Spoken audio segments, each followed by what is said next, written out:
Welcome to Nelmani kitchen. இன்றைக்கி நம்ம பார்க்க போகிற ரெசிபி வெண்டைக்காய் மசாலா ஃப்ரை எப்படி பண்ணலாங்கிறது தான் பார்க்க போகிறோம். வெண்டைக்காய் வந்து பொரியல், குழம்பு இப்படிலாம் பண்ணியிருப்போம். ஸோ வெண்டைக்காய் வந்து டிஃப்ரெண்ட்டாக ஒரு டேஸ்ட்டில் எப்படி பண்ணலாம் அப்படிங்கிறது தான் ட்ரை பண்ணியிருக்கேன். நல்லா வந்திருக்கு.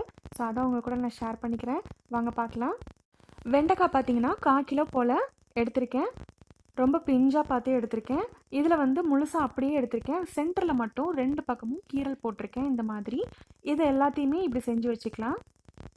நெக்ஸ்ட்டு பார்த்தீங்கன்னா வெண்டைக்காய் வந்து அந்த கீரல் போட்டிருக்கோம் இல்லையா, அது உள்ளார மசாலா வந்து தடவ போகிறோம். ஸோ அந்த மசாலா இப்போ ரெடி பண்ணிக்கலாம்.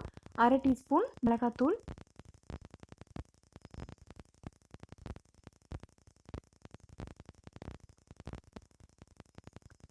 1/2 டீஸ்பூன் மல்லித்தூள். இது எல்லாமே பார்த்தீங்கன்னா நார்மலாக நம்ம வீட்டில் யூஸ் பண்ணுற ஸ்பூனில் 1/2 இது எடுத்திருக்கேன். 1/2 டீஸ்பூன் ஜீரகத்தூள்,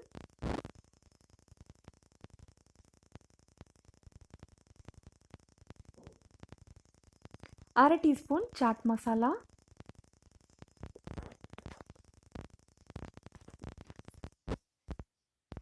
தேவையான அளவு உப்பு,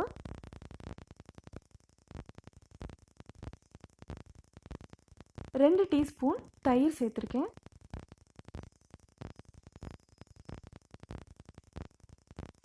இது எல்லாத்தையுமே நல்லா மிக்ஸ் பண்ணிக்கலாம். பேஸ்ட் மாதிரி எடுத்துக்கலாம். இதை வந்து கொஞ்சம் கொஞ்சமாக அந்த கீரல் போட்டிருக்க உள்ளார வந்து நம்ம தடவி ரெடி பண்ணிக்க போகிறோம். இந்த பேஸ்ட் வந்து இந்த வெண்டைக்காயில் உள்ளார தடவிட்டு நம்ம அதை ஃப்ரை பண்ண போகிறோம் நெக்ஸ்ட்டு.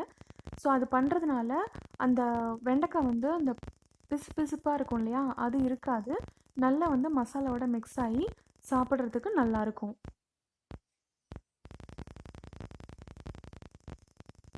கால் கிலோ வெண்டைக்காவுக்கு இந்த மசாலா கரெக்டாக இருக்கும். எக்ஸ்ட்ரா நீங்கள் எடுக்கும்போது அதுக்கேற்ற மாதிரி நீங்கள் ஆட் பண்ணிக்கோங்க. இப்போ இந்த பேஸ்ட் ரெடியாக இருக்குது. வெண்டைக்காயில் நம்ம ஃபில் பண்ணிடலாம்.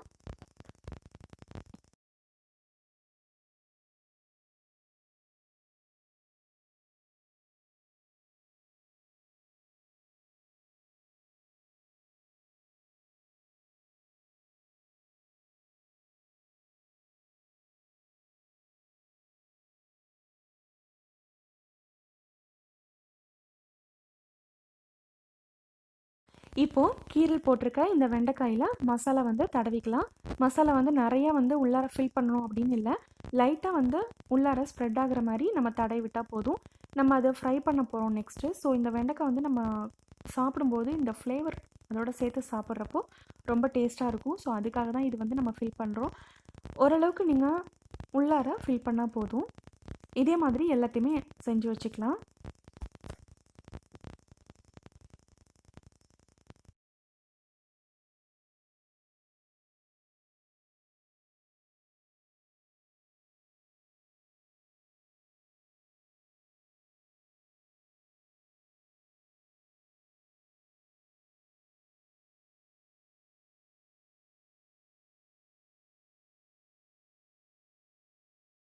மசாலா வந்து எல்லா வெண்டைக்காயிலையுமே ஃபில் பண்ணியாச்சு. இப்போ இது ரெடியாக இருக்குது.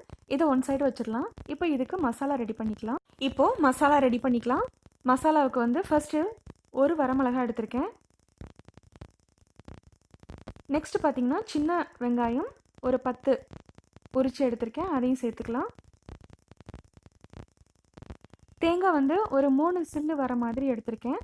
இது திருவனதாக இருந்தால் ஒரு கை வர மாதிரி எடுத்துக்கோங்க. நெக்ஸ்ட் வந்து ஒரு தக்காளி, அதையும் கட் பண்ணி வச்சுருக்கேன். அதை இது கூட சேர்த்து நல்லா பேஸ்ட்டாக அரைச்சி எடுத்துக்கலாம்.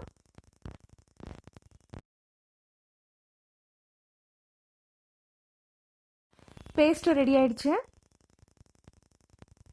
நெக்ஸ்ட் வந்து வெண்டைக்காயை ஃப்ரை பண்ணி எடுத்துக்கலாம்.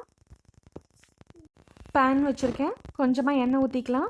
ஃப்ரை பண்ணுற அளவுக்கு எண்ணெய் கொஞ்சம் சூடாகட்டும். ரெடி பண்ணி வச்சுருக்க வெண்டைக்காயை எல்லாத்தையுமே இதில் ஆட் பண்ணிக்கலாம். சிம்லே வச்சு இதை நல்லா வந்து ஓரளவுக்கு ஃப்ரை ஆகணும். வெண்டைக்காய் ஓரளவுக்கு ஃப்ரை ஆகிருக்கு. இந்த ஸ்டேஜில் தனியாக எடுத்து வச்சிடலாம். இதுக்கு மேலே வந்து குக் பண்ணிங்க அப்படின்னா ரொம்ப வந்து வதங்கிரும். ஸோ ரொம்ப வதங்கவும் கூடாது. அதே அளவுக்கு ஓரளவுக்கு குக் ஆகிருந்தால் போதும். இந்த ஸ்டேஜ் வந்து கரெக்டாக இருக்கும். இப்போ இதை தனியாக எடுத்து வச்சுக்கலாம். வெண்டைக்காய் ஃப்ரை பண்ணி எடுத்தால் அதே பேன்லேயே இன்னும் கொஞ்சம் எண்ணெய் ஊற்றிக்கலாம். அரைச்சி வச்சுருக்க பேஸ்ட்டை ஆட் பண்ணிக்கலாம். ஆட் பண்ணிவிட்டு நல்லா வந்து மிக்ஸ் பண்ணி விட்டுட்டு இதோட பச்சை ஸ்மெல் போகிற அளவுக்கு நல்லா வதங்கி வரணும்.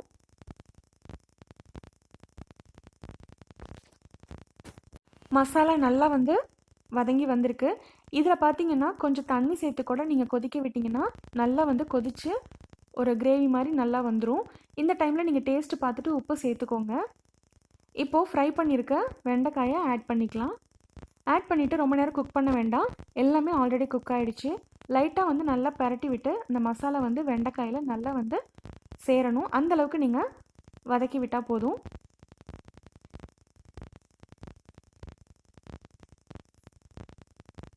நல்லா வந்து இந்த மசாலாவும் அந்த வெண்டைக்காயில் இருக்கிற மசாலாவும் சேர்ந்து நல்லா வந்து ஒரு லைட்டான புளிப்போட நல்ல ஒரு டேஸ்ட்டாக சூப்பராக இருக்கும்.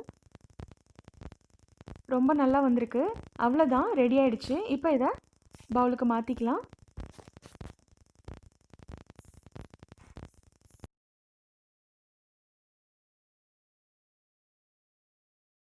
ஒரு டிஃப்ரெண்ட்டான டேஸ்ட்டில் வெண்டைக்காய் மசாலா ஃப்ரை ரெடியாக இருக்குது. கண்டிப்பாக ட்ரை பண்ணி பாருங்கள். ட்ரை பண்ணி பார்த்துட்டு எப்படி இருந்ததுன்னு உங்களோட கமெண்ட்ஸை ஷேர் பண்ணிக்கோங்க.